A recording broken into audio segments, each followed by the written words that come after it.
Kansas at Texas Tech. Is Texas Tech national championship contender? Yes. Oh, I agree. National championship contender. I think so. They're going to have to keep elevating their play. That's what I'll say. I mean, 7 field goals, 7 field goal attempts against Houston. And listen, we love Houston. We love Willie Fritz. Sure. Right? Like, that's what they're going to kind of do to you. On the road, I understand that. You put up 550 yards, and it still felt like you left meat on the bones. That's what's so encouraging about Texas Tech. And if you're Kansas, too, like, that's a damn scary football team. Like, there are a lot of good football games this week.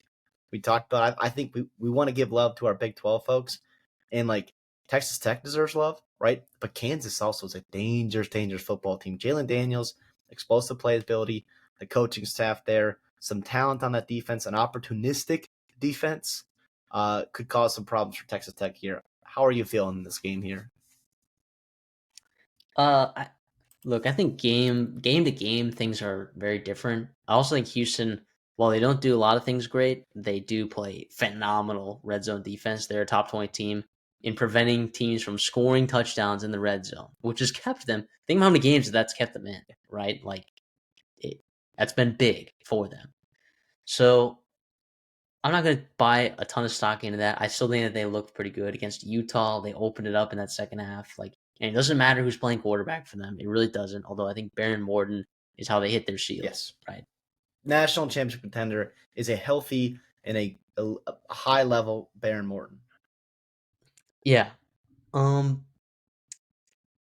Kansas, like you look at it and you're like, okay, what do they have to do? Obviously, they got to score points, and I think that they'll get those. But like to win this game, they have to get stops. They have to generate negative plays. Can they do that? They've had 16 sacks this year, right? It's not like 7 of them were against Wagner, right? They've been like consistently good schematically, like coverage sacks, like you've had a mix of a lot of different stuff. And while Tech is winning the turnover battle, right, every week, they're still turning the ball over, right? They're just forcing more turnovers than they're giving up. So, like, what happens if that flips? Like, what happens if Texas Tech is turning the ball over or is giving the ball up and they're not getting the ball back? I think you could find a spot where Kansas could definitely play spoiler maker, even with a 14.5 point spread, in a team that's a national title contender, right? That's just like the craziness that you have in the Big 12. I think going on the road for Kansas makes it a lot tougher. But when you're relying on turnovers, right, to win a football game, that must mean that Texas Tech is doing something right. Like they are running the football well. Like all their quarterbacks are making phenomenal reads. Their wide receivers, I mean, Aiken and Caleb Douglas and Reggie Virgil. I mean, they're a great versatile set of weapons. Not to mention they got a good tight end there. Their defense, David Bailey.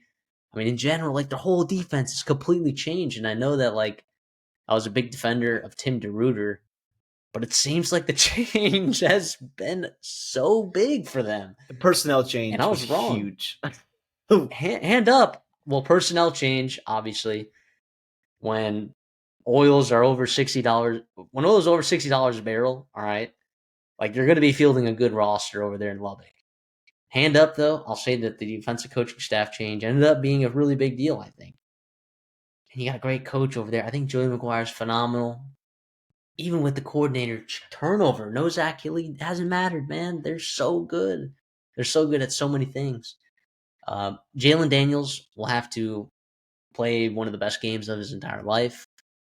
I'm not sure that Kansas is going to be able to run the ball super effectively against this Texas Tech team, but basically they have to turn the ball over, not turn the ball over, generate negative plays, right, to force big third downs in which they're able to capitalize.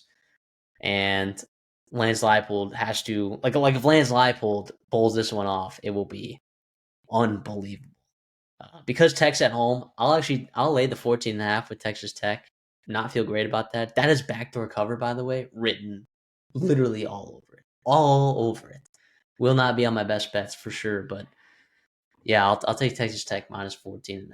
Listen, this is the same Kansas team that went into Columbia, Missouri, and it took a fourth quarter lead against the Missouri Tigers team that's undefeated right now in the SEC, that is 3-point dogs. to Alabama right now. Like it's a real football team with Kansas. I understand you lost to Cincinnati. By the way, we were all over that. Cincinnati is a damn good football team and deserves some respect. And then with UCF, I mean, shit happens. What shit happens, right? And that kind of stuff here. You have to run the football if you are Kansas. Get LaShawn Williams going. Get Daniels in space. Get Henderson touches in space as well. Emmanuel Henderson is a dynamic football player. Going to be fun to watch. If you have not seen him play, he is a really good football player. The one thing that's nice, you talked about Tech being at home. Their defense, like you trust them. I do. I do trust them to not let the floor fall from underneath you to where you lose this football game. I think you're too talented right now to be doing that. But it's a real spot. You could have a letdown spot. If you look at their schedule, Texas Tech, this 4-game stretch with Utah and Houston, both road games, Kansas this week, and at Arizona State next week. That's the tough part of your schedule right there. After that, there's some solid teams on the back end, but you get through that, it's smooth sailing, and you're staring at college football playoff as you are as we sit right now, but even then some. But this is a big spot here. Jacob Rodriguez is an incredible football player for Tech. He has made big-time strides. I got to give him credit. The duo of Williams and Dickey is continuing to prove effective with what they're doing, riding the hot hand, and honestly, like just giving guys touches with what they do best. Dickey this time, this week he had the long catch and run. Jacoby Williams a couple weeks ago against Utah, he had the long catch and run. They're a lot of fun to watch here, but I'm going to take Kansas plus 14.5. I like the backdoor cover. I think they keep it close, and I think they come out with a really nice game plan for Tech, and they give them all they can handle. I think Kansas is hungry. I think they're going to try to run the football and have some success doing this. This is a really nice test for Tech. You look at their schedule, they're not going to play like an elite talented football team. Games like this are big, I think, for their building blocks as they move towards a playoff push. Just grinding out tough wins where a team takes away your fastball and you have to respond with your offhand. So, yeah, I like Kansas plus 14.5, but nonetheless, still think Tech will get the win.